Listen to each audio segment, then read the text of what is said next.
예, 성령 강림주의를 맞이한 우리 사우스베이 장로교회 교회 위에 또 모든 분들 모든 가정 위에 정말 성령의 그 뜨거운 역사가 임하시기를 간절히 축원합니다. 성령 강림절, 영어로는 펜테코스트라고 그렇게 이야기하죠. 펜타라는 말이 들어가면은 다섯을 의미합니다. 모세 오경이라고 할 때의 오경, 펜타투크 그렇게 이야기를 하죠. 그래서 이 오순절이라고 하는 절기의 유래는 유대 그죠 이스라엘 민족이 출애굽한 이후에 50일째 되는 날 하나님으로부터 십계명과 또 율법을 받은 것을 기념하는 그러한 날입니다. 그래서 이 그 절기가 그때는 그 77절이라고 이야기를 하는데 왜 77절이냐? 77이 49 아닙니까? 7 곱하기 7은 49. 그 다음 날이 50일째 되는 날. 그래서 구약에서는 그 날을 기념하여 77절이라고 그렇게 이야기를 하고 또 예수님께서 십자가 달리신 그 이후에 부활하신 이후에 50일째 되는 날 제자들이 비록 두렵고 떨리는 그러한 그 입장에서 마가의 다락방에 모여서 두려움에 떨고 있었지만은 그때 알 수 없는 그러한 아주 특이한 영적인 현상이 일어납니다. 아주 바람이 휘몰아쳤고요. 그다음에 불 같은 것이 하늘로부터 내려왔다. 그렇게 이야기를 합니다. 물론 그 현상이 어떤 현상이냐라고 뭐 기상학적으로 과학적으로 설명할 수는 없습니다. 그것은 하나의 영적인 체험이기 때문에 그렇게 표현을 했습니다. 큰 바람이 휩싸여서 온통 다른 생각도 할 수 없고 뭐 볼 수도 없고 오로지 그 놀라운 그 폭풍에 휘몰아치는 것 같은 그러한 현상, 또 뭔가 뜨거운 그러한 바람이 부는 것과 같은 그러한 그 영적인 상상을 그 초대교회 교인들은 한 겁니다. 그것이 불어 닥침으로써 이 두려움에 떨던 예수의 무리들에게 정말 놀라운 그러한 그 신앙적인 자각의 역사가 일어났다라는 것이 오순절을 대하는 또 오순절을 기억하는 초대 교회 교인들의 그러한 현상이었다 하는 그러한 말씀입니다. 자, 이러한 그 알 수 없는 그러한 그 성령의 체험을 이 사람들이 했는데 그 성령의 체험이 바람이었느냐 혹은 뭐 또 불이었느냐 뭐 이런 것이 문제가 아니라 그 초대교회 교인들은 이 영적인 현상 이후에 특이한 자신들의 모습을 발견할 수 있었다라는 겁니다. 뭔가 자기네들이 지금까지 배우지 못한 그러한 언어로 말할 수 있는 능력이 생겼다. 자기네들이 능력이 아니에요. 자기네들의 그 배움이나 학식이 아니고 뭔지는 알지 못하지만은 그 영에 휩쓸려서 다른 나라의 언어를 각자가 이야기를 해서 자기네가 지금 무슨 이야기를 하는지를 다른 그 인종 사람들이 다 알아들었다라는 겁니다. 그것을 우리가 소위 방언이라고 그렇게 이야기하는데 그 바울서신에 나오는 초대 교회의 방언 현상하고는 조금 다른 그러한 그 현상입니다. 우리가 소위 말해서 어떤 교회에서 누가 방언을 한다, 방언을 받았다라고 하면 물론 그것이 종교적인 어떤 그 영적인 체험으로서 나오는 그러한 알 수 없는 그러한 그 말인지 언어인지도 사실 구분을 할 수가 없죠. 누가 들어도 알 수 없는 그러한 것을 영적인 체험으로 이야기하는 것, 이렇게 speak out 하는 것을 방언이라고 이야기를 합니다. 그러나 이 사도행전 오순절 때 예수의 무리들이 받은 이 방언이라고 하는 것은 분명히 의미가 전달되는 거예요.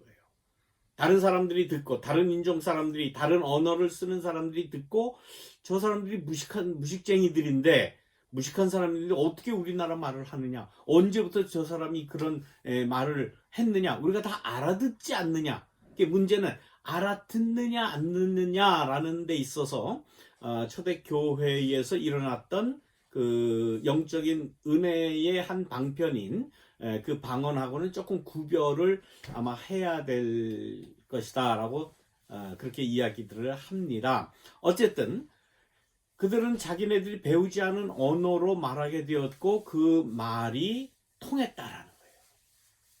그래서 이 사람들이 무슨 말을 하는구나라는 것을 알았는데 그것이 무슨 말이냐, 무엇을 지금 이야기하려고 했느냐라는 것을 오늘 그 성경 본문에서는 읽지를 않았지만은 예배 처음 시작할 때 제가 묵상기도 드릴 때 요엘서의 말씀을 제가 봉독을 했습니다.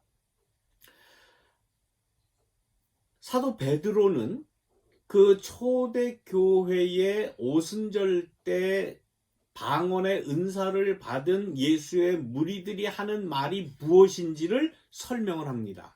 그것이 사도행전 3장에 나오는 말입니다. 그 다음에 우리가 읽은 그 본문 그 다음에 나오는 베드로의 설교에 나오는데 거기에서는 요엘의 그 말씀을 예를 들어서 이 사람들이 지금 뭘 하고 있는 사람들이냐, 뭘 지금 이야기를 하고 앞으로 뭘 하려고 하는 사람들이냐 하는 말씀, 요엘서 2장 28절부터 32절까지 나오는 그러한 말씀이에요.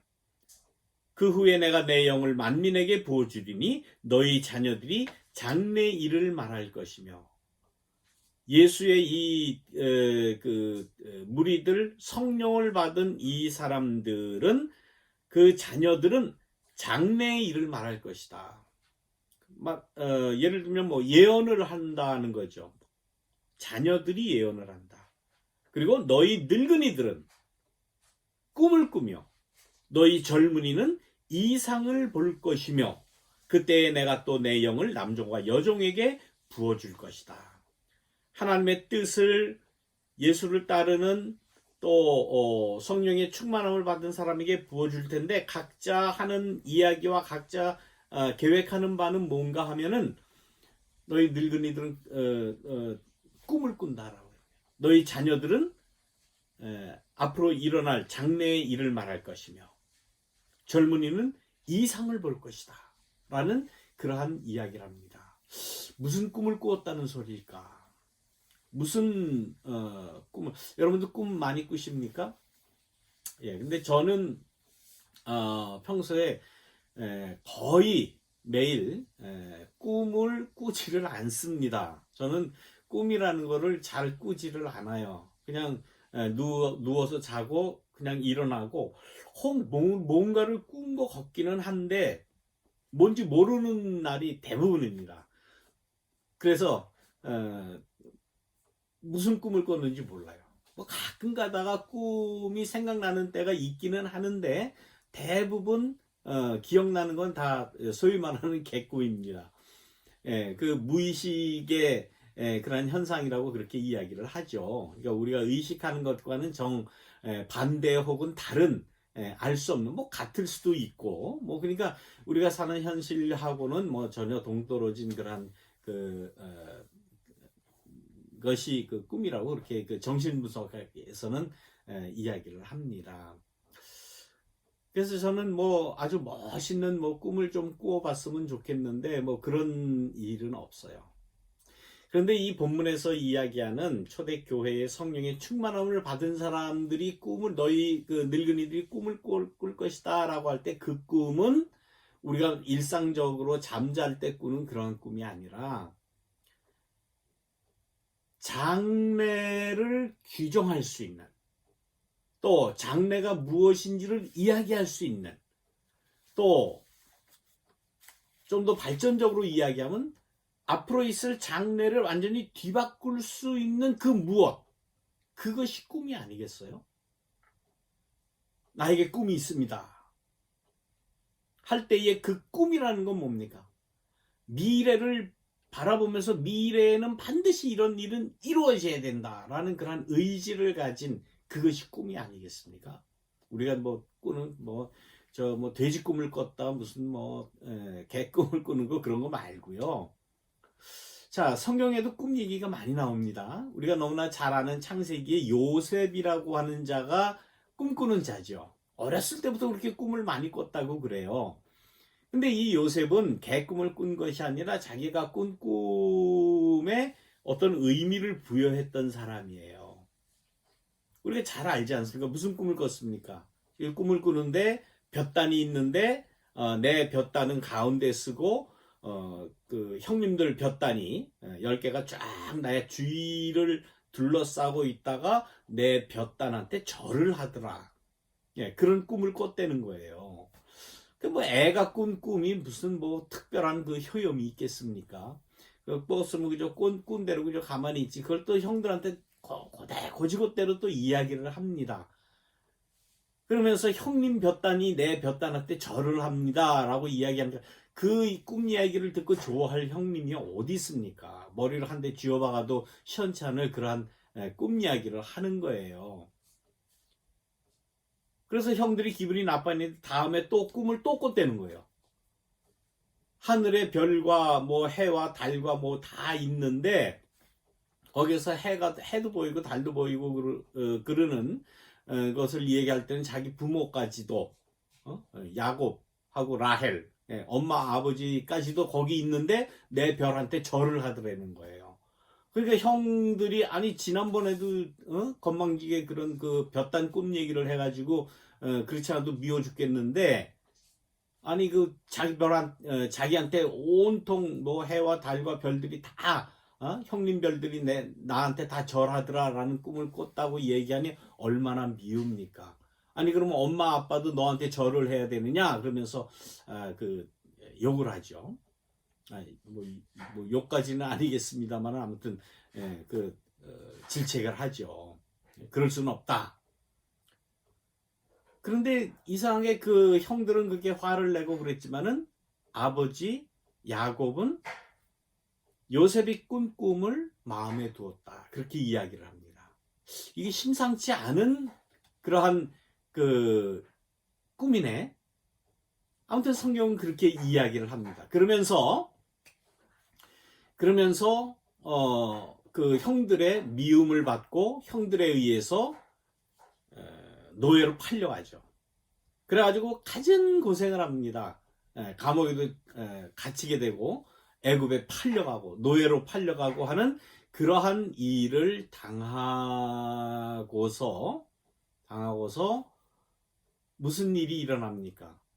감옥에만 잡힌 것이 아니라 그 감옥에 있던 그 간수들을 통해서 또 왕 옆에서 일을 하던 사람들하고의 그러한 관계 속에서 왕에게 픽업을 당하죠. 꿈 해몽을 잘하는 사람이 있더라.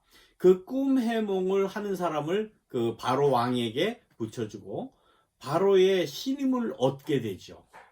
그래서 뭐 보디발의 그 집에 일하는 사람으로 갔다가 거기 보디발의 집에 있다가 모함을 받아서 애굽에 그 감옥에 갔다가 그 감옥에서 왕의 술 맡은 자와 뭐 이런 그 왕의 신하들을 하고 관계를 가지다가 그 다음에 이제 바로에게 가게 되죠. 이 바로에게 가게 된 이유도 꿈을 꿨기 때문이 아닙니까? 꿈 해몽을 잘하는 사람이 저 감옥에 있더라. 그런 소개를 받고 한번 데려와라. 그래서 그 바로 왕의 꿈을 잘 해석을 해주고 바로의 신임을 얻게 되죠. 그래서 급기야는 애굽의 총리까지 됐다는 것 아닙니까? 그래서 그 애굽의 모든 것을 다 관장하는 그러한 그 직위에 오르고 때마침 그 고대 근동 지역에 가뭄이 일었기 때문에 온통 가뭄으로 먹을 것이 다 고갈되는 그러한 상태가 되죠.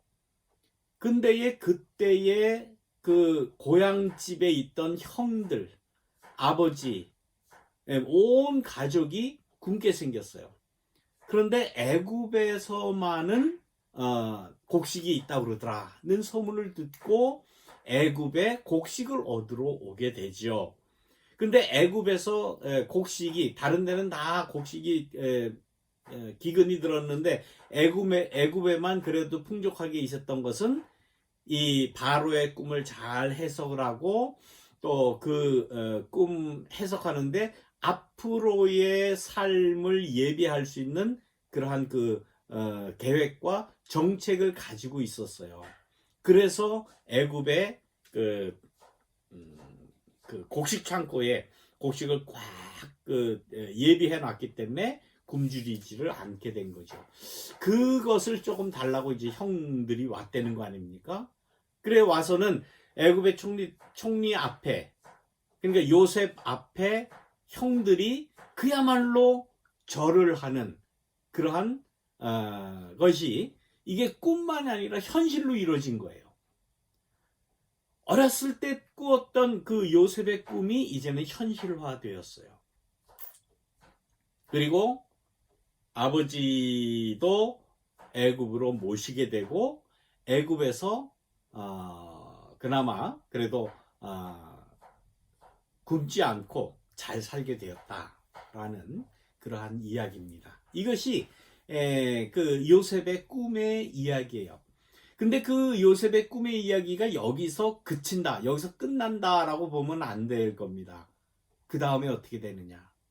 그 다음에 이스라엘 전체 민족이 어떻게 됩니까? 이스라엘 모든 족속들, 그 후손들이 애굽의 노예가 되죠. 노예가 돼서 죽을 고생을 합니다.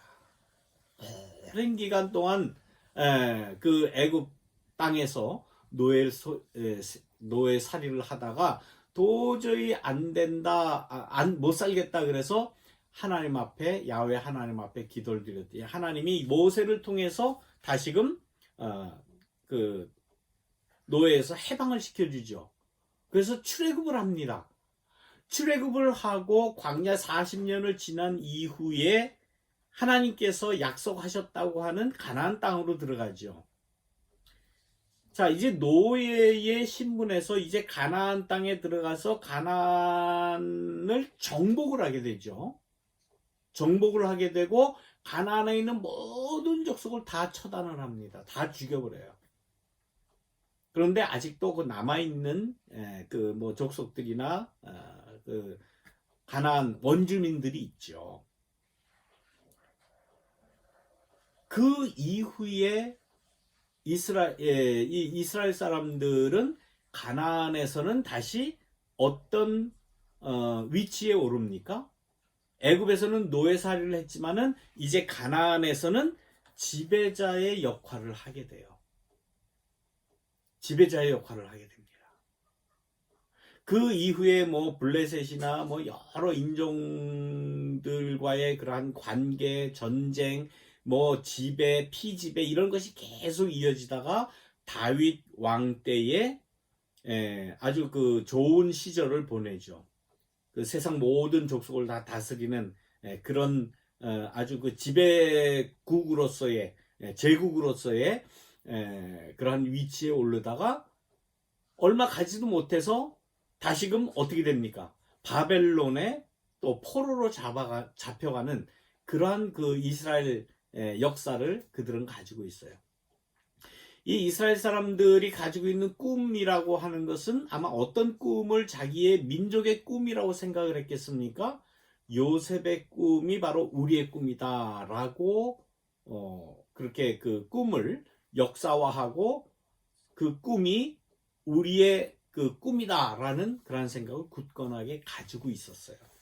그렇다면 구약에 나오는 이 요셉의 꿈이라고 하는 것은 뭘 의미하는 걸까요? 누가 지배하느냐, 누가 지배를 당하느냐의 문제예요. 요셉이 가지고 있던 꿈은 형들이 나한테 절을 하더라. 그러다가 입 바른 말 그렇게 하다가 형들한테 미움받아서 노예로 팔려가죠. 팔려가서 노예가 됐다는 건 뭡니까? 완전히 피지배의 입장이죠. 그러다가 어찌어찌 뭐 우여곡절 끝에 다시 애굽의 총리가 되죠. 그래서 온 세상을 다스리죠. 이건 뭘 얘기하는? 또 지배자가 된 거예요. 요셉이.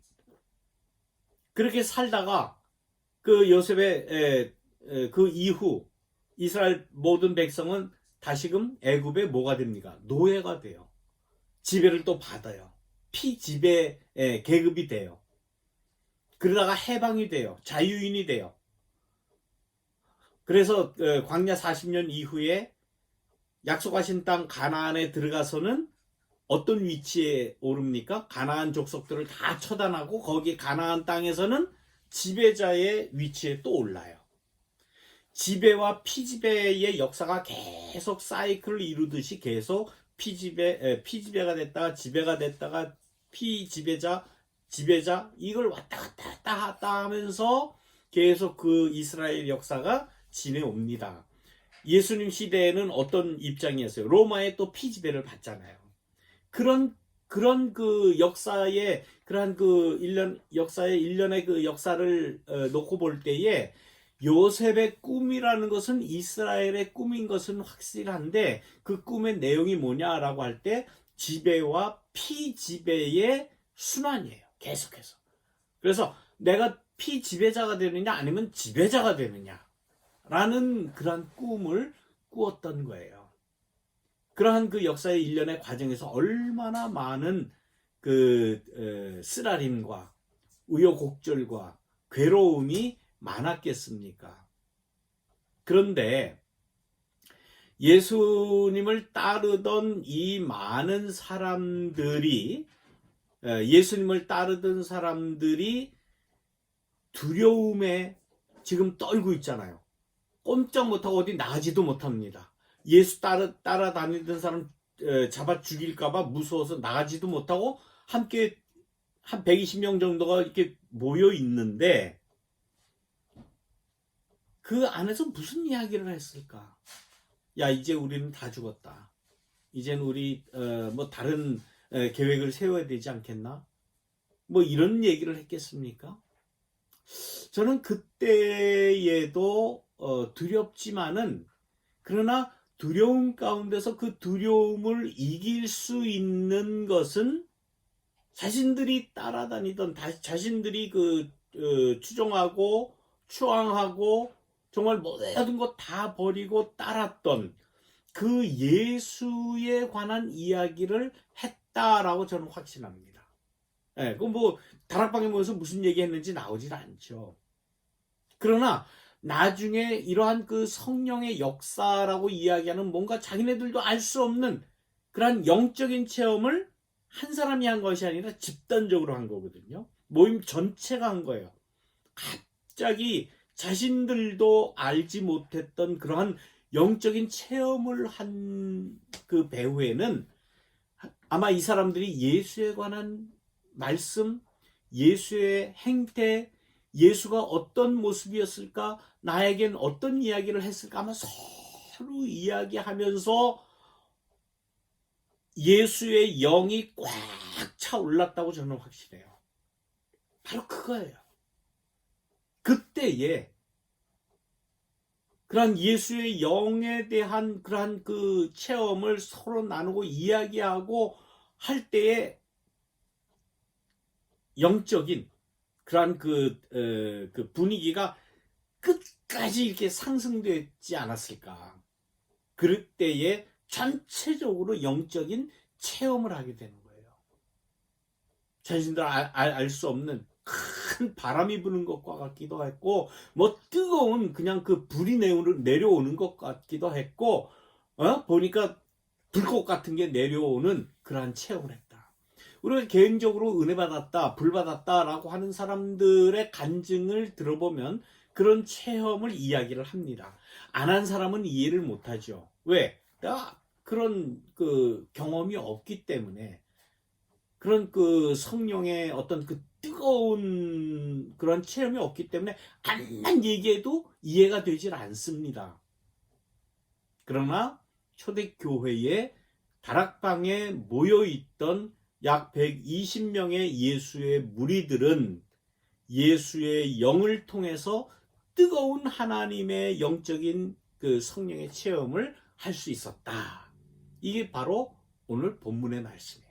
성령 강림절의 모습입니다. 그런데 그 사람들이 모여서 뭘 했느냐? 이제는 모여만 있질 않았어요. 야, 이제는 이거 안 되겠다. 우리가 이런 확신과 이런 영적인 뜨거운 체험을 하면 나가서 전해야 되겠다. 다 뿔뿔이 흩어져서 나가서 전했다는 거예요. 모이질 않았어요. 다 나름대로 나갈 수 있는 대로 다 나가서 그 12 인종의 말을 했다는 것 아닙니까? 여러 나라 말로 다 가서 뿔뿔이 이야기를 했다는 거예요. 자, 이런 그 모습을 성경은 이야기를 하니까 도대체 이게 무슨 현상이냐? 알 수 없는 현상이다. 많은 사람들도 궁금했을 거야. 아니, 저 무식쟁이들이, 저 두려움 겁쟁이들이 지네들이 모여있지 않고 지금 이렇게 나와서 떠들면서 하는 얘기가 예수의 얘기를 하더라. 그야말로 복음의 이야기를 하는 거죠. 예수님이 이런 말씀을 하셨다. 예수님이 이런 상태에서 이런 말씀을 막 얘기를 하는데 그것을 집약해서 베드로는 뭐라고 그것을 설명을 하는가 하면 요엘서 2장에 나오는 그 요엘의 예언, 요엘의 환상, 요엘의 영적인 체험, 그것을 이야기를 하는 거예요. 그들은 꿈을 가지고 있다. 꿈을 가지고 있다. 우리가 계획을 가지고 있다라고 하는 것은 조금 좁은 범위에서의 프로젝트 혹은 플랜을 이야기하죠. 뭐 예를 들면 집을 짓는데 어떤 플랜을 가지고 질 것이냐. 예산 토지가 확보가 돼야 된다. 집을 질 예산이 확보가 돼야 된다. 그다음에 건축을 하기 위해서는 집안을 다져야 되고, 그다음에 설계가 돼야 되고, 그다음에 등등등등 해서 이렇게 집을 짓는 그러한 그 계획을 쭉 이렇게 세우잖아요. 꿈이라는 것은 뭡니까? 어떻게 말하면 조금 더 원대한 거죠. 원대한 거, 큰 것을 꿈이라고 그러잖아요. 아까 말씀드린 대로 내 미래를 확정 지을 수 있는, 내 미래를 혹은 변경할 수 있는, 내 미래를 규정할 수 있는 그 무엇. 이것은 물질적인 것이 아니라 피지컬한 그러한 것이 아니라 스피리추얼한 것이죠. 스피리추얼한 것. 홀리풀한 것. 영적인 것. 그런 것을 그들은 가지고 있었다. 그런 것을 이야기했다. 성령을 체험한 예수의 무리들이. 그래서 그들은 성령을 체험한 자들은 꿈을 꿀 것이다.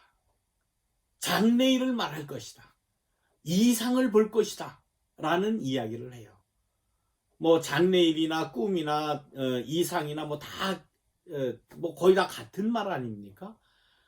그러니까 내 삶을 규정할 수 있는, 내 믿음이 무엇이냐, 내 삶이 무엇이냐, 내 앞으로의 미래가 어떤 것이냐라는 것을 확실하게 알고 믿음을 가지고 수 있는, 확신을 가질 수 있는 그러한 꿈을 꾸는 자다. 그렇게 이야기해요.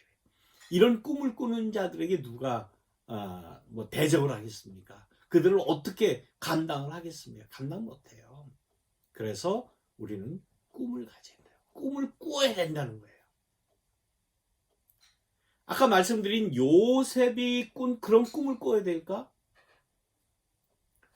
이스라엘 역사적으로 보면 요셉이 꾼 꿈은 이게 역순환되는 그러한 꿈 아닙니까? 지배자가 됐다가 피지배자가 됐다가 노예가 됐다가 주인이 됐다가 땅 주인이 됐다가 세입자가 됐다가 이렇게 왔다 갔다 하는 그러한 꿈이에요. 어느 것 정착할 수 없는 그러한 거예요. 때로는 괴로운 그거예요. 때로는 지배자가 됐다고 그래도 가나안 정복한 이후에 이스라엘 사람들이 그 가나안 족속들 어떻게 다 처단했습니까? 다 살육했어요. 피비린내 나는 역사를 이뤘어요. 그것이 우리의 미래가 되어야 되겠습니까? 역사적으로 많은 전쟁이 있었고 많은 그 어려움들이 있었을 겁니다. 다 지배자가 되기 위해서 전쟁도 하고 남을 모함도 하고 그러는 거 아니에요. 지금 전 세계에서 일어나는 이런 많은 그런 것들을 보십시오. 얼마 자기가 자기 기득권을 유지하기 위해서 남들을 모함하고 남들을 핍박하고 가두기도 하고 그런 일들이 지금 얼마나 많이 일어납니까? 내가 많은 것 가지기 위해서 소수의 독점하기 위해서 지금 우리가 사는 이 모든 체제가 다 그런 체제예요. 어떻게 보면 요셉의 꿈을 우리가 지금 다 꾸는 것 아닙니까? 신자유주의 그런 그 경제 체제 하에서 돈이 최고다, 자본이 최고다. 자본만 가지면 난 다 할 수 있다. 그런 거 아닙니까? 자본주의의 꿈 아닙니까? 난 지배자가 되겠다. 난 1등이 돼야지. 난 꼬리가 되지 않겠다. 그런 그 꿈. 나는 기득권자가 돼야 되겠다. 나는 독점자의 그 위치를 내가 쟁취해야 되겠다. 그것이 요셉의 꿈이었다면 예수를 따르는 무리들, 성령의 능력 하에 있던 이 예수의 무리들, 그것이 교회죠. 교회의 꿈은 무슨 꿈을 꾸어야 되느냐? 그런 꿈보다는 모든 사람에게 이야기를 해서 말이 통하는 그런 꿈을 꾸어야 되지 않아요. 지금 이 미국 사회에서 말이 통합니까, 지금? 백인 경찰과 흑인이 얘기가 통해요, 지금. 여러분들 너무나 잘 알잖아요. 조지 플로이드, 지난 주에 경찰의 강압적인 그런 그 재진압 진압에 의해서 죽었어요. 많은 사람들이 지금 분노하면서 거리에 뛰쳐나와요. 그러면서 시위를 합니다. 정의를 외칩니다. 흑인의 삶도 중요하다라고 외칩니다. 숨을 쉴 수 없다 그렇게 이야기하지 하는 거 아닙니까? 이런 관계에서 폭력이 악순환되면 안 되죠. 폭력이 악순환되고 살인과 살해가 반복되면 안 되죠. 그건 하나님의 뜻이 아닙니다, 분명히. 그러나 이런 때에도 우리는 올바른 꿈을 꾸어야 되잖아요. 마틴 루터 킹 주니어 목사님의 그 유명한 연설 I have a dream이라고 하는 그 연설을 한번 여러분들 이제 후에 들어보시기를 바랍니다. 이 미국 사회가 가져야 될 그 꿈은 뭐예요? 성령의 꿈 아니겠습니까? 그 조지아 붉은 언덕 그 어느 집에서 흑인의 자손들과 백인의 자손들이 한 식탁에 모여서 함께 식사를 할 수 있는, 한 사람이 평가를 받을 때 그 사람이 가진 피부색에 의해서 평가받는 것이 아니라 그 사람이 가지고 있는 인격에 의해서 평가받는 나라, 사회, 그러한 모습을 나는 꿈꾸고 있습니다. 그때의 I have a dream이라고 하는 말을 당당하게 할 수 있는 것 아니에요. 가장 성령적인 꿈입니다. 성령 받은 사람의 꿈이에요. 성령 받았다는 게 바로 그런 겁니다. 성령 받았다고 뭐 그냥 방언 받았다고 뭐 그냥 다른 사람 알지도 못하는 거 막 그냥 짓거리고 막 하는 거, 그건 꿈이 아니에요. 그건 망상이지. 우리의 미래의 삶을 어떻게 규정지을 수 있느냐, 미국 사회의 미래를 어떻게 규정지을 수 있느냐라는 그런 꿈을 꾸는 것, 그것이 성령 받은 자의 꿈, 성령 받은 사람들이 꿀 수 있는 그런 꿈.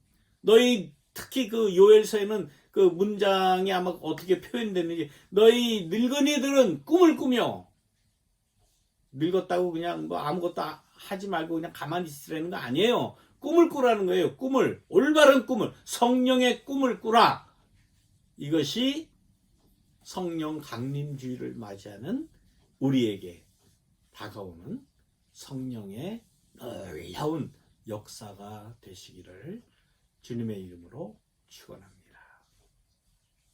말씀을 기억하시면서 잠시 묵상 기도를 드리도록 하겠습니다.